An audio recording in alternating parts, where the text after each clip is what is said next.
আজ আমরা এমন একটা অদ্ভুত রহস্যময় এবং চাঞ্চল্যকর ঘটনার কথা বলবো যা ঘটেছিল ব্রাজিলের রিও ডি জেনিরোতে এপ্রিল 2024-এ।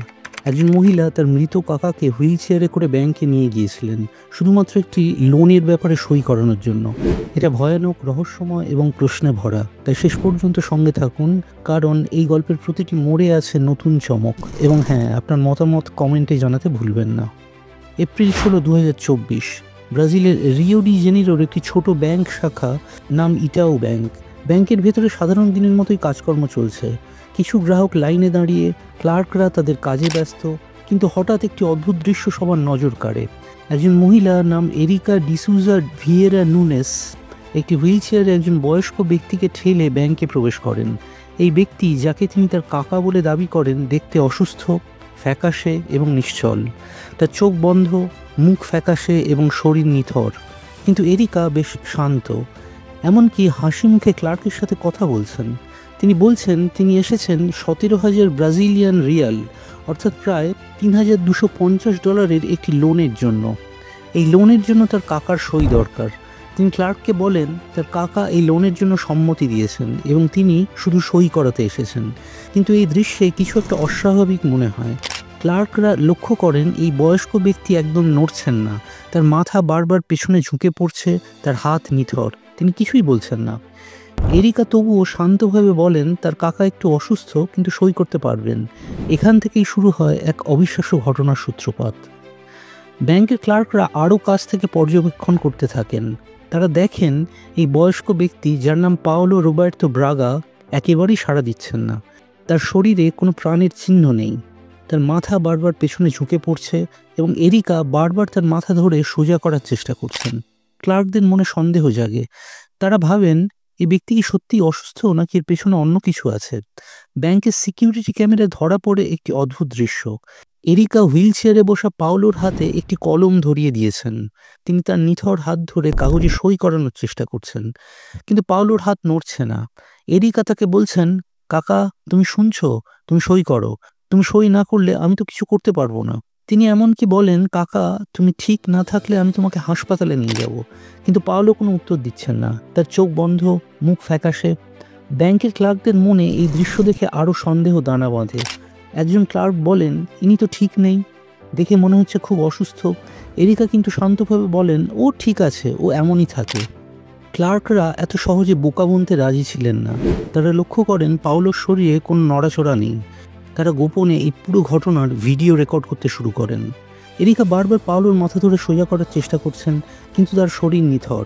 ক্লার্করা আর ঝুঁকি নিতে চান না। তারা অ্যাম্বুলেন্স এবং পুলিশকে ডাকেন। এই মুহূর্তে ব্যাংকের পরিবেশে একটা উত্তেজনা ছড়িয়ে পড়ে। অন্য গ্রাহকরাও এই অদ্ভুত দৃশ্য দেখে ফিসফাস করতে শুরু করেন। কেউ কেউ ভাবেন এটা কি কোনো নাটক, নাকি সত্যি কিছু ভয়ানক ঘটেছে। পুলিশ এবং প্যারামেডিকরা ব্যাংকে পৌঁছানোর সঙ্গে সঙ্গে তারা একটি চাঞ্চল্যকর তথ্য আবিষ্কার করেন। পাওলো রোবার্তো ব্রাগ, যিনি 68 বছর বয়সী ছিলেন, তিনি বেঁচে নেই। তিনি ঘণ্টা দুয়েক আগেই মারা গিয়েছেন। প্যারামেডিকরা নিশ্চিত করেন পাওলোর শরীরে কোনো জীবনের চিহ্ন নেই, তার শরীর ঠান্ডা এবং তার মুখ ফ্যাকাশে। পুলিশের ফরেন্সিক টিম আরও একটি গুরুত্বপূর্ণ তথ্য লক্ষ্য করে। পাওলোর শরীরে লিগোর মর্টিস, অর্থাৎ মৃত্যুর পর রক্ত জমাট বাঁধার চিহ্ন রয়েছে। তার মাথার পিছনে রয়েছে এই চিহ্ন। এর মানে তিনি হুইল চেয়ারে বসে মারা যাননি, তিনি সম্ভবত শুয়ে থাকা অবস্থায় মারা গিয়েছিলেন এবং তারপর তাকে হুইল চেয়ারে স্থানান্তর করা হয়েছে। এই তথ্য এরিকার দাবিকে সম্পূর্ণ উল্টে দেয়। তিনি দাবি করেছিলেন পাওলো ব্যাংকে পৌঁছানোর সময় বেঁচে ছিলেন, কিন্তু ফরেন্সিক প্রমাণ তার দাবির বিপরীত। এরিকা পুলিশকে বলেন তিনি পাওলোর যত্ন নিতেন এবং তিনি তার ভাইঝি। তিনি বলেন পাওলো অসুস্থ ছিলেন, কিন্তু তিনি ব্যাংকে আসার সময় বেঁচে ছিলেন। তিনি জানতেন না যে তিনি মারা গিয়েছেন, কিন্তু পুলিশ এই দাবি বিশ্বাস করেনি। তদন্তকারী অফিসার ফাবিও লুইস বলেন, যে কেউ এই ভিডিওটা দেখবে সে বুঝতে পারবে পাওলো অনেক আগেই মারা গিয়েছেন। এরিকা তাকে স্পর্শ করছিলেন, তার মাথা ধরছিলেন, তিনি জানতেন তিনি মৃত, তাই এগুলো করছিলেন। পুলিশের কাছে এটা স্পষ্ট যে এরিকা ইচ্ছাকৃতভাবে একটি মৃতদেহ নিয়ে ব্যাংকে এসেছিলেন, যাতে লোনের জন্য সই করাতে পারেন। এরিকাকে তৎক্ষণাৎ গ্রেপ্তার করা হয়। তার বিরুদ্ধে জালিয়াতির মাধ্যমে চুরি এবং মৃতদেহের অপমানের অভিযোগ আনা হয়। তারা সিসিটিভি ফুটেজ পরীক্ষা করে দেখে এরিকা পাওলোকে একটি ট্যাক্সিতে করে ব্যাংকে নিয়ে এসেছিলেন। ট্যাক্সি ড্রাইভার, যিনি সম্ভবত কিছুই জানতেন না, এরিকাকে পাওলোর দেহ গাড়ি থেকে হুইল চেয়ারে স্থানান্তর করতে সাহায্য করেছিলেন। ফুটেজে দেখা যায় পাওলো সামনের সিটে নিশ্চল হয়ে বসে আছেন, তার শরীরে কোনো নড়াচড়া নেই। এই দৃশ্যটি দেখে মনে হয় এরিকা ইচ্ছাকৃতভাবে এই পরিকল্পনা করেছিলেন। তিনি জানতেন পাওলো মৃত, তবু তাকে ব্যাংকে নিয়ে এসেছিলেন। পুলিশ ট্যাক্সি ড্রাইভারের সাথে কথা বলে। ড্রাইভার বলেন তিনি শুধু এরিকার নির্দেশ মেনে পাওলোকে হুইল চেয়ারে বসতে সাহায্য করেছিলেন, তিনি জানতেন না যে পাওলো মৃত। পুলিশ নিশ্চিত করে যে ড্রাইভারের এই ঘটনায় কোনো জড়িত থাকার কোনো প্রমাণ নেই। এদিকে এরিকার আইনজীবী একটি নতুন দাবি করেন। তিনি বলেন এরিকা মানসিক স্বাস্থ্য সমস্যায় ভুগছেন এবং তিনি নিয়মিত ওষুধ সেবন করেন। তারা দাবি করেন ঘটনার দিন এরিকা হয়তো মানসিক ভাঙনের মধ্যে ছিলেন, যার কারণে তিনি এমন অদ্ভুত কাজ করেছেন। তারা বলেন এরিকা সম্ভবত বুঝতে পারেননি যে পাওলো মারা গিয়েছেন, কিন্তু পুলিশ এই দাবি নিয়ে সন্দিহান। তারা বলেন এরিকার আচরণ, তার শান্ত ভঙ্গি এবং ব্যাংকে তার কথাবার্তা দেখে মনে হয় তিনি পুরোপুরি সুস্থ ছিলেন। তিনি ক্লার্কদের সাথে স্বাভাবিকভাবে কথা বলছিলেন, এমনকি হাসি মুখে তাদের বোঝানোর চেষ্টা করছিলেন যে পাওলো ঠিক আছেন। পুলিশের মতে এই ধরনের আচরণ কোনো মানসিক ভাঙনের লক্ষণ নয়, বরং এটি একটি ঠান্ডা মাথার পরিকল্পনার ইঙ্গিত দেয়। পাওলোর মৃত্যুর কারণ নিয়ে তদন্ত শুরু হয়। অটোপসি রিপোর্টে বলা হয় পাওলো হৃদযন্ত্রের সমস্যা এবং পাকস্থলীর মধ্যে খাবার শ্বাসনালীতে প্রবেশের কারণে মারা গিয়েছেন। এটি একটি দুর্ঘটনাজনিত মৃত্যু হতে পারে, যেখানে পাওলো খাবার বা অন্য কিছুতে দম বন্ধ হয়ে মারা গিয়েছিলেন। কিন্তু টক্সিকোলজি রিপোর্ট এখনও প্রকাশিত হয়নি। পুলিশ জানতে চাইছে পাওলোর মৃত্যু স্বাভাবিক ছিল নাকি ওর পিছনে কোনো অপরাধ লুকিয়ে আছে। তারা এও খতিয়ে দেখতে শুরু করে এরিকা আদৌ পাওলোর ভাইজি কিনা। এরিকার দাবি যে তিনি পাওলোর যত্ন নিতেন, সেটাও পুলিশ যাচাই করতে শুরু করে। তারা জানতে চাইছে এই লোনের পেছনে আরও কেউ জড়িত ছিল কিনা। এরিকা কি একাই পরিকল্পনা করেছিলেন নাকি এর পেছনে একটি বড় গ্রুপ কাজ করছিল? এই প্রশ্নগুলোর উত্তর তখনও অমীমাংসিত ছিল।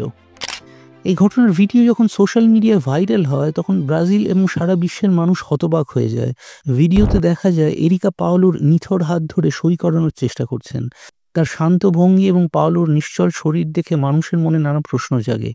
কেউ কেউ এটাকে হাস্যকর মনে করেন এবং কেউ কেউ কোনো সিনেমার সঙ্গে তুলনা করেন, যেখানে দুজন ব্যক্তি একটি মৃতদেহ নিয়ে ঘুরে বেড়ায়। কিন্তু বাস্তবে এই ঘটনা অনেক বেশি ভয়ানক। কেউ কেউ এরিকার জন্য সহানুভূতি দেখান। তারা বলেন এরিকা হয়তো সত্যিই মানসিকভাবে অসুস্থ ছিলেন এবং তিনি এই কাজটি না বুঝে করেছেন। আবার কেউ কেউ বলেন এটা ব্রাজিলের অর্থনৈতিক অবস্থার প্রতিফলন।